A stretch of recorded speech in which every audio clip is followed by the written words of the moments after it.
Welcome back to Disney Coffee and Book Talk, and I am starting a new series where I'm annotating Harry Potter and the Sorcerer's Stone by J.K. Rowling.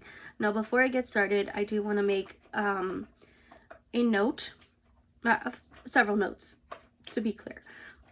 The first note I want to say is you cannot separate the art from the artist. So this series, even though technically it's bad press, it is still press. Am I still giving her views? Maybe so. I get it, okay? I don't need the hate. My point of this series is to show you cannot separate the art from the artist, that her bigotry when she posts on social media bleeds into her work. So if you are not here for this series, I completely understand, and I will have other authors that I will be talking about showing these issues. The reason I'm picking Harry Potter specifically is because there are several parts of bigotry with anti-Semitism, transphobia, homophobia, and more that is in her work. I also want to make it clear that she does have a pen name. It is Robert Galbraith. And while we absolutely can have the discussion of, pen names and, well, she chose a male name. Absolutely, I'm not going to say that's not, like, eye-opening, but I also want to make it clear that Robert Galbraith was an actual person. His real name was Robert Galbraith Heath. He was a doctor, and he believed in conversion therapy. He believed that you are not born gay, and that if you go through conversion therapy, that you can then be straight. So that is a whole problem in itself. Now, I do want to make it clear, according to J.K. Rowling, she did state that she took Robert Galbraith as a pen name, really from her personal hero, from Robert F. Kennedy. I don't believe that. I will say that because, she took it from a mixture of Robert F. Kennedy and Ella Galbraith, Ella Galbraith was a name she invented for herself in childhood.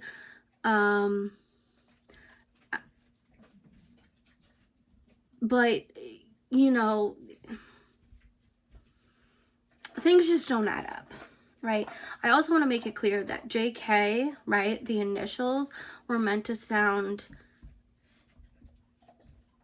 like, do you know if it's a woman or a man or non-binary? I know when this came out, we didn't really know of non-binary people. I'm not saying they didn't exist. I'm just saying as a whole, growing up during this time, it wasn't, like, well known, okay?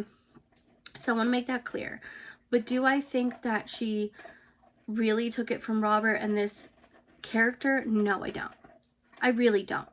Okay, that being said, we're going to dive into chapter 1, The Boy Who Lived, and like I said, I'm going to do this chapter by chapter, so every Sunday I'm going to have a video. This Sunday will be 2 videos because I didn't post last week. I was really debating on posting this. Of course, she said more bigoted things. I'm not going to show you her bigotry. I think we all know what she said. I just want to prove what's in the book. So, with chapter 1, The Boy Who Lived, this is the beginning of Harry living with the Dursleys. And in this part, there is some bigotry, right? So the Dursleys want to keep up with the Joneses. They want to be perfect. There's a whole, like, misogyny, classism, all of that is very well displayed. Also, obviously, we know that they hate the magical born, right? They hate anyone that's different, which in fact is exactly what it's, it's ableist, it's it's homophobic, it's transphobic, all of that, right? Because anyone that is not cookie cutter, they don't like, right? If you dress differently, if you act differently, if you have a different type of job, if you're creative, right? And I'm just talking about in the book. It's very well displayed in Dursley, in the Dursley's behavior, right? But I also want to make it clear that there is also a problem when it comes to Harry living with the Dursleys, right? So if you guys don't know already, I am an adoptee. I'm an adoption educator as well. Sorry guys, you can distraction. Look at that cutie. So I talk about adoption a lot, and I talk about representation in adoption. Now there are different types of adoption, and how the UK does adoption is very different from the US. Now obviously, with this being a magical world, they didn't go through the proper channels, okay? We're gonna make that very clear, but you can kind of sense some of the things. So with Harry being an actual orphan, we're going to just talk about that, right? He actually lost his family. In most adoptions, it's forced adoption, right? So the biological parents are still around and they don't have the resources. I'm not going to deep dive into that on this video. There are plenty of examples. I have plenty of books that talk about that, but I do want to talk about if and when safe external care is necessary. The number one goal would be kinship. With the Dursleys being actual kin to Harry, because Petunia is his mother's sister, this is an example of when it should not be, right? So while yes, usually we aim for kinship, sometimes kin is not safe, as we can see. This is a perfect example of the problems within kinship care and how Harry was lied to. Harry was mistreated, right? I'm not going to say that if you don't have the resources and you use hand-me-downs that's an issue. I don't think that's an issue. I've gotten plenty of hand-me-downs as a child, let alone for my kid. There's nothing wrong with that. However, it's the fact that Dudley is treated extremely different than Harry is the difference. It's the fact that they completely lied to Harry about his parents' death. They didn't really talk about his parents. They forced him under the stairs, right? They didn't really feed him well. Like, he wasn't part of the family. He was always othered. And this is something that as adoptees we often feel, even in kinship placement, right? Now, I'm not going to speak for those that are in kinship placement. They can speak for themselves, but I have heard the stories. And often, I'm going to say this, and often when they are in kinship placement or a kinship adoption, they don't always know that they are adopted. They can sense that something's different, but they're lied to. They don't know that they're adopted. So having been lied to as adoptees is not just a private infant adoption, scenario. It actually happens within kinship, right? So often I've heard stories, like I said, where a family member adopts the child or the baby and they act like that's their own biological child. Like, they'll give the same medical information, which isn't totally off with kinship, but it does become a problem when they're non-biological. So I want to make that clear. They're not told the truth. Their birth certificates are changed, often hidden, and everyone knows about it except for them. That is a huge problem. Now, with Harry's situation, we know that he knows that he was placed, right? He doesn't know the full story. He doesn't know that at the time that he was placed that his parents were murdered, right? He knows they're dead. He just doesn't know that they were murdered. He was lied to. The way that Petunia talks about James and Lily is problematic, right? I know there's jealousy, right? There's a lot of jealousy. We see that later in the books, but there's also the ableism, the classism, all of that other, right? The bigotry of they're not the same, like, oh, they're different, all of this. Like, there is, I know we're talking about fiction, but like, this is what I'm talking about. Like, it's bleeding into the book. Like, this is a very obvious character when it comes to that, right? Now, we do have other characters later on that we see a little bit of that, but nobody's gonna be cookie cutter, right? And I want to make it clear that this is hard for me to say. Actually, no, it's not. So hear me out. When we talk about cookie cutter, we often associate it to whiteness, white ignorance, right? We as a white community, right? We are in the delusion, we are in the ignorance that we are the default. And that is basically what J.K. Rowling did in her book. Like, there are no diverse characters unless they're othered, right? But not only that, it also reflects very much in the movie. So the characters that are of difference, it reflects in their name, it reflects in their attitudes, you can see it in the movie, like the casting, it's not very diverse, right? She doesn't have a very diverse character. Now, I will say that when we get to the actual schooling, when I first read the book, I thought Hermione was a black woman, a black girl specifically, right? She was not a woman yet, she was a girl. I really thought she was a black girl, and I would have loved to see her cast as a young black girl. That being said, I think I related to Hermione the most. Okay?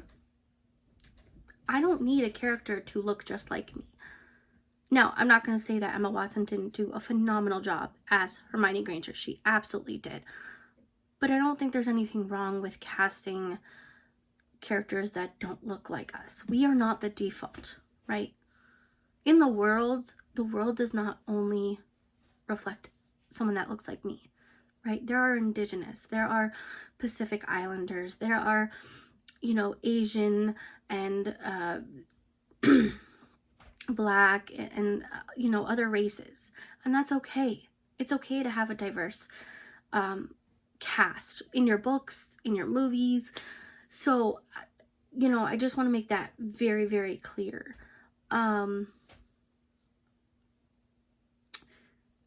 But even the Dursleys were very bigoted in that sense. The way that they treated everyone around them. Their neighbors, right? Dursley's employees. Their friends, right? How that also came into play with Dudley, right? He is learning this hatred.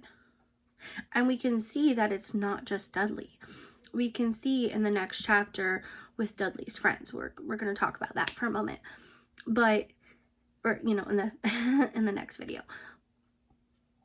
But the point is that we are not the default, right? In fact, I want to, hold on.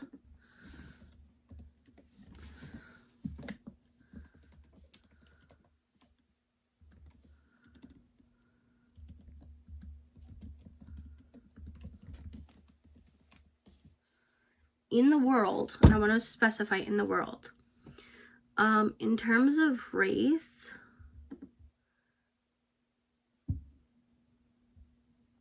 we only make up, I think it's about, no, it's got to be more than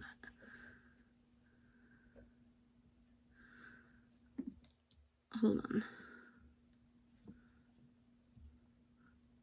I'm seeing between 7% and 11.5% in the global perspective of whiteness, right? So we are not the default. Now, when it comes to colonizer countries like the UK and like Portugal and the United States, where I am, there were quite a few like colonizing countries, right? We seem to think we're the default, but in reality, we took over non-white spaces, right? You know, the conquering, and we still have, you know, territories. They're called territories, right? They're not called colonies anymore, but we are still colonizing. Look at oh Lord. Look at how the US and Canada are dealing with, like, oh well, you know, Trump wants to buy Canada and make it the 51st state, and then Canadian politicians are like, yeah, well, you know, we're willing to buy certain states. Now I can joke and be like, hey, you know, like, I'm in New York here and I wouldn't mind being Canadian, okay, for a few reasons.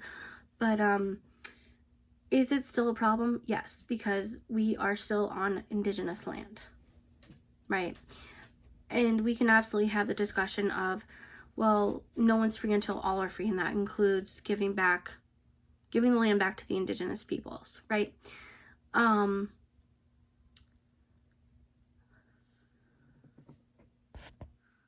So I think that's also like a deep discussion. Now, that is not something that J.K. Rowling goes into, but we do see that she doesn't have like a very diverse population, and while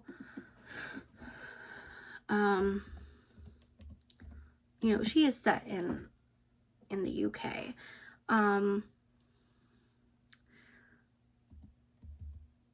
think, you know, what she wrote about even back then, right, reflects of not only what she saw, but her thinking back then. Now, look, as kids, right, this came out when I was in like 1st or 2nd grade. Hold on, I wanted to give you guys. Now, this is updated as far as I know.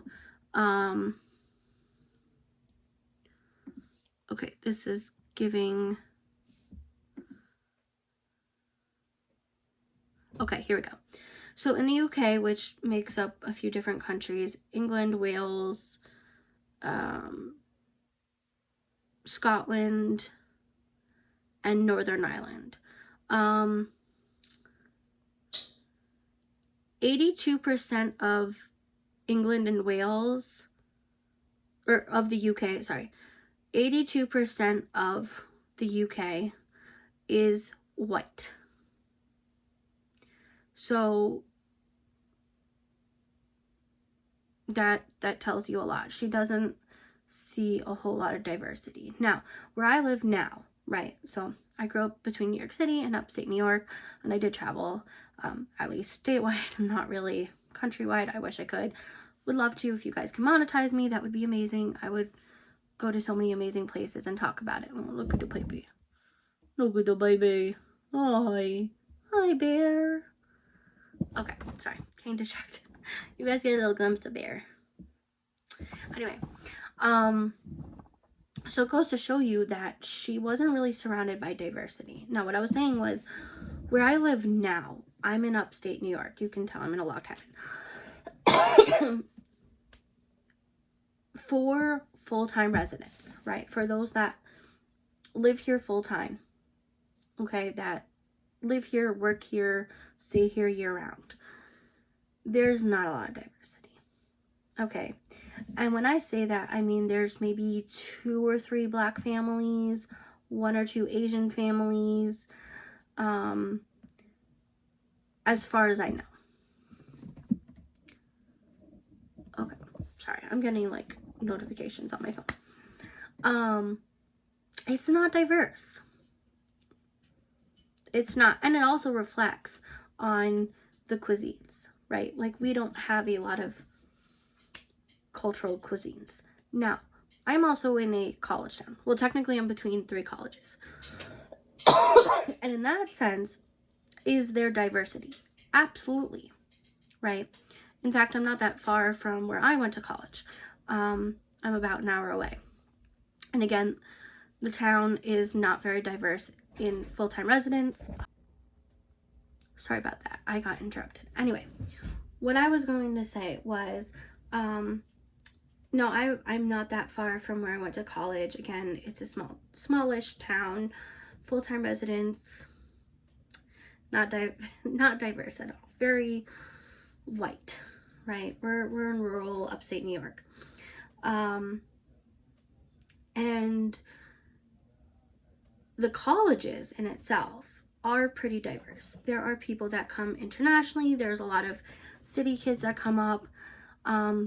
So when you see a lot of these non-white, people, it is because they're not usually from here. Is that a bad thing? It's not a bad thing that they're coming here, but I think that the way that a lot of full-time residents here treat others, or how do I explain this? It's not so much that they're treating them like, how do I explain this?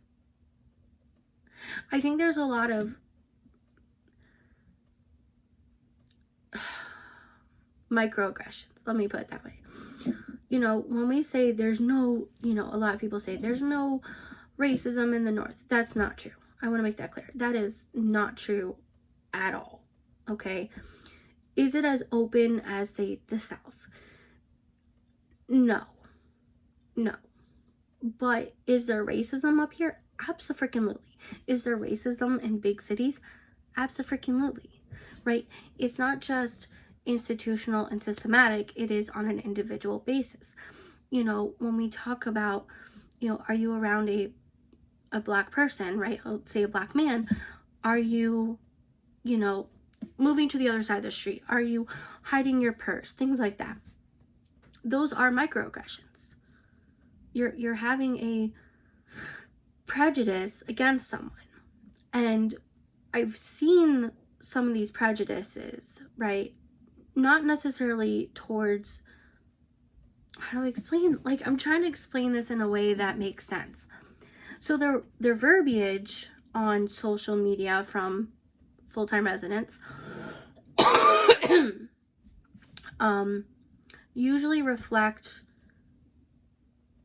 the cookie cutter, keeping up with the Joneses. I'm not saying they want to be all up and rich and all that, but they want to keep it small. They want to keep everyone small town. They don't want anything different.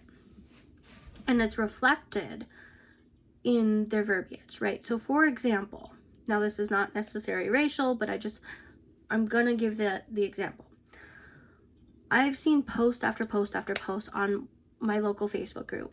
Not that I've been on Facebook in a while, but you get it, through the years, where people are othering those that have moved from bigger cities, right? And they complain all these city folks coming up here and they want to change everything and they're taking over the housing and stuff like that. And as someone who grew up between both, right, I was never seen as fitting in either. I didn't really fit in with the city crowd because I just never felt like city was home. Yes, there's great things. There's diversity. There's opportunities. There's some great things about living in a city, right? One thing I do miss is the diversity, right? Seeing, not just whiteness, having more opportunities, more cultural opportunities, learning about different things. Not to say we can't do that online, but it's just not the same, right? In order for me to go to a museum, I have to drive an hour and a half, right? An hour and a half, whatever.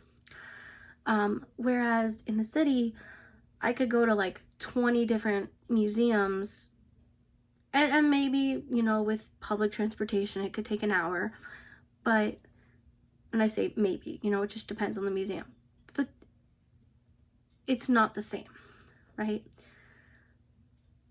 I used to be able to, so working from home, I used to be able to be like, yeah, you know what, kiddo, we homeschool. We're just gonna go to the museum today. That's gonna be our thing. Whereas now, even though I still work from home, I have to plan it out. So here's where we're going. Okay, we're going to, I'm just gonna give the example. We're going to Albany, right? We're gonna go to the State Museum, which is fantastic, by the way. And then we're gonna do our monthly shopping, right? Because I go there once a month and I get a bunch of stuff, put them in the freezer, and we're good. So like I have to be intentional with it. And like it becomes like a big trip, right? It's a little bit different.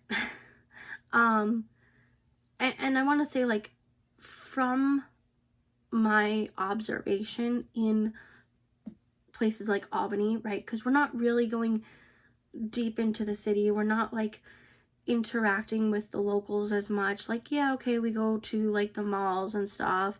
It's like more on the outskirts. But we're not like, it's not like you're in the Facebook groups. It's not like you're going to, you know, local restaurants as much, right? It's more, yeah, you're going to the mall, right? Like, okay, you know what I'm saying? Like, it's just a different feel, right? It's more like a touristy thing. And that's not to say that when you're, I feel like I'm biting my tongue here. It's not to say that like when you're a tourist that you don't go to local places. Because like one of the things that I like to do when I travel is go to local places. One of my favorite spots is Algonquin, Maine. And I mean, I grew up going there all the time. So like, I know a lot of people, but like, we go to different places. Like we have our go-tos.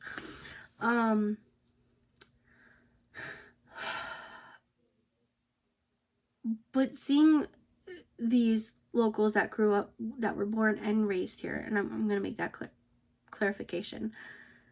A lot of these people don't travel, right? They don't go to the city. They're, you know, maybe once or twice in their life, but they're like, ugh, the city. And it's one thing to have lived in the city and like, okay, like I'm not a big fan of the city, but I can see the benefits. And it's a whole other thing to be like,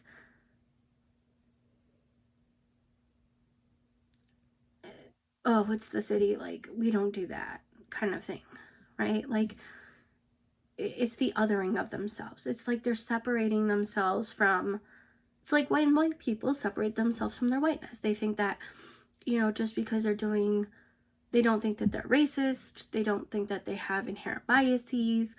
You know, yes, we're white, but we're not that kind of white. You can't separate yourself from the problem, right? Just because we're in New York doesn't mean that we're not New Yorkers. And I do see city people kind of do that too. Like, well, you weren't raised in New York, you know, you weren't raised in the city, or, oh, you've only been in the city for like 10 years or something, or like you didn't go to school here, so you're not a true New Yorker. It's the othering of themselves, right? It's not the welcoming committee. It's not good. I feel like I've gone off on a tangent. My point is that our biases, our bigotry, come into play, right? And it's reflective in our schools. It's reflective in our communities. It's reflected in our work, right? And that was my entire point, was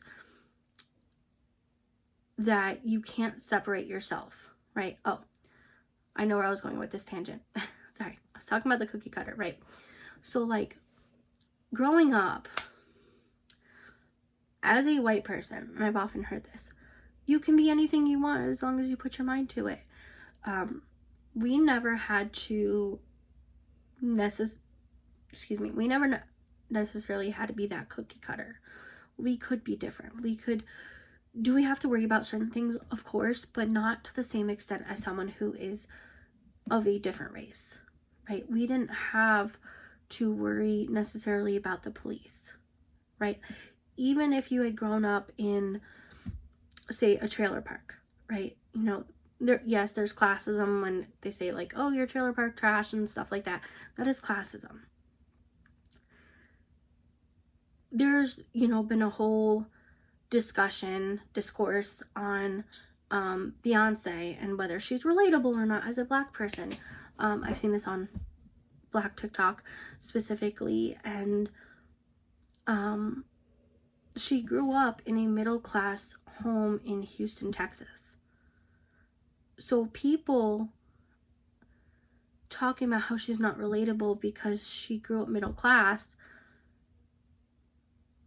like, it's the biases that you think that every Black person lived in a lower income home, right? Or in excuse me, or what do you call it, in projects, right? No, I've seen people who are Black have and own homes. We see it more now, right? With farms. There's more Black people that literally own their own farms. Now, that's not a new concept, right? But it's more well known now that, with social media. But they still have to be careful in that way, right? They still have to act certain ways to not be as racially profiled, to not have to worry as much, right? Until Obama, right here in the United States, I don't want to speak for the whole Black community, but from my understanding, the Black community never really saw them as it being possible to be the president of the United States, right? Or until Kamala with the vice president. We still don't have a very diverse Senate and Congress. In fact, coming into 2025, it's less diverse than it was in 2024, right? The new excuse me. I think there's also a lot of misogyny as well in this, right? Where with with Petunia and her husband, that she had to be that stay-at-home perfect wife. It was giving very 1950s, 1960s America, right? Where everything had to be like, it's the idea of white women in America in the 1950s and 1960s. Like, you had to look a certain way, you had to act a certain way, you didn't necessarily work. And I say white specifically because other races were still working, right? And I'm gonna make that clear. Other races were always working, right? Now, that's not to say that, there weren't white women working. There were, but not to the same extent. And this is a very big reflection of what you see in movies, right? What you see in books talking about this. When we talk about the 1950s and we talk about, oh, we're going back to, and the UK is kind of reflecting on it as well, but not to the same extent. We're talking about white, like how white people specifically were treated, because we, as white women, it's not that we didn't have to work, it's that it's the misogyny. When we talk about feminism, usually we talk about the whiteness and not the intersectionality with being, queer or being indigenous or Asian or Black. And it's very reflective in this book. Right now I'm only talking about chapter 1 here, and I know I've been on a kind of a rant here, but my point was to set you guys up with, you can't separate your art from the art. Like, all of this comes into play in our work, right? And so for people to still love Harry Potter, right? And like, don't get me wrong, I absolutely loved Harry Potter growing up, okay? I used to read the book every single year. I used to love it. My kid dressed up as Harry Potter. I dressed up as Hermione a few years growing up. Like, I fully related to, like I said, Hermione. But knowing now as an adult and looking back and seeing all of this reflection, right? I see the issues. And again, that she's not the only author that has problems. In fact, I have another book here, book series that I'll eventually be talking about, who's also a problematic author. We also absolutely hyped her up in the movies and stuff, the Twilight series, right? Where her bigotry also bleeds into her books. There's also a whole lot of issues, you know. So I want to make that clear that it's not just then, it's still now, right? It was 50 years ago, it was 100 years ago. Like, all of this comes into play. I think also, you know, while we are going to continue talking about banned books and problematic authors, just because a book is problematic, just because an author is problematic, doesn't mean that we can't learn from them, right? You can absolutely study their works so you can do better. How do you represent someone of a different race than you, right? How do you represent someone of a different religion? How do you write, you know, say you're writing something historical, right? It doesn't have to be romance, but just something historical. How do you write that and write the racial inequalities or the classism without using slurs, right? Now, depending on your writing, so for example, I've been reading a lot of a diverse cast of authors, right? And reading certain Black authors, especially set in certain times, they will use certain slurs that were used towards them, right? That's still sometimes used towards them, not to the same extent, but they're taking the power back. Does it bother me reading it? Sometimes, yeah. I'm not going to repeat the word, but I think there's also power in certain authors using that word and taking that back, right? Me as a white author, I'm not going to go and use that slur, even in my writing, even if it was historically accurate. I don't need to use that word. I can very well display what I mean to say without doing that, right? I think that's important to note as authors, right? Studying other people's work, whether they're problematic or not. You know, yes, Harry Potter was a deep fandom, right? I mean, trust me, deep fandom here. But at the same time, can we look back on our fandoms and understand the problems? Absolutely. You know, another book that I absolutely still love, but the reflection from book to movie was whitewashed, was The Hunger Games. Katniss Everdeen was deemed as, well, she was supposed to be olive skinned, but she was seen as indigenous, right? And yet they cast Jennifer Lawrence, who, by the way, did a fantastic job. She's not indigenous. You know, when they cast Jacob being Taylor Lautner, he's not indigenous. You know, that's the whole thing. Like, the whole indigeneity in Twilight was a problem. We don't really have the Indigenous represented in Harry Potter for a reason. It is based in the UK. But we don't have a whole lot of diversity either, right? When they talk about Cho Chang and, oh, what's his name?